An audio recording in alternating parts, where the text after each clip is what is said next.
ಬಗ್ಗೆ ಏನ್ ಹೇಳ್ತೀರಾ ಸರ್? ಇವತ್ತು ವಿಚಾರವನ್ನ ತಾವು ಚರ್ಚೆ ಕೈಗೆತ್ತಿಕೊಳ್ತೀರಾ? ಅಟ್ ದ ಸೇಮ್ ಟೈಮ್ ಮುಂದಿರೋ ವಿಚಾರನ ಅವರು ಕಾಂಗ್ರೆಸ್ ಅವರು ನೋಟಿಸ್ ಕೊಟ್ಟಿದ್ದಾರೆ.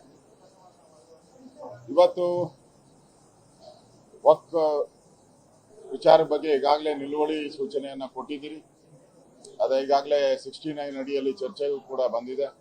ನೆನ್ನೆನೂ ಕೂಡ ಸನ್ಮಾನ್ಯ ಸ್ಪೀಕರ್ ಜೊತೆ ಮಾತಾಡಿದ್ದೀನಿ. ಇವತ್ತು ಕ್ವಶನ್ ಅವರ್ ಆದ ತಕ್ಷಣ ನಮಗೆ ಅವಕಾಶ ಕೊಡ್ತಾ ಇದ್ದಾರೆ.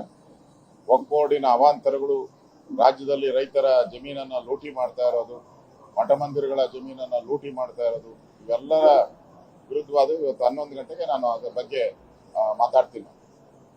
ಜೊತೆಗೆ ವಕ್ಫ್ ವಿಚಾರದಲ್ಲಿ ದಿಕ್ತಪ್ಪಿಸಾರದ ಬಿಜೆಪಿಯವರು ಸುಳ್ಳು ಹೇಳ್ತಿದ್ದಾರೆ ಅಂತ ಪ್ರಿಯಾಂಕಾ ಖರ್ಗೆ ಹೇಳಿ ಅದನ್ನ ಮಾಹಿತಿ ಕೊಡ್ತಿದ್ದಾರೆ.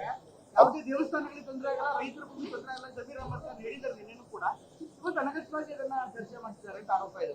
ಅದೆಲ್ಲ ಅವರು ಚರ್ಚೆ ಮಾಡ್ಲಿ, ಏನೇನು ಉತ್ತರ ಕೊಡ್ತಾರೋ ಅದಕ್ಕೆ ಉತ್ತರ ಕೊಡಕ್ಕೆ ನಾವು ಸಿದ್ಧ ಇದ್ದೀರಿ. ಆದ್ರೆ ಇವತ್ತು ರೈತರು ಕಂಗಾಲಾಗಿರೋದು ನಿಜ, ಮಠ ಮಂದಿರ ಕಂಗಾಲಾಗಿರೋದು ನಿಜ. ಈ ಸತ್ಯನ ಯಾವುದೇ ಕಾರಣಕ್ಕೂ ಮುಚ್ಚಿಡಕ್ ಸಾಧ್ಯನೇ ಇಲ್ಲ. ಕಾಂಗ್ರೆಸ್ ಅವರ ಬಣ್ಣ ಬಯಲನ್ನು ಮಾಡ್ತೀರಿ ವಕ್ಫ್ ವಿಚಾರವಾಗಿ.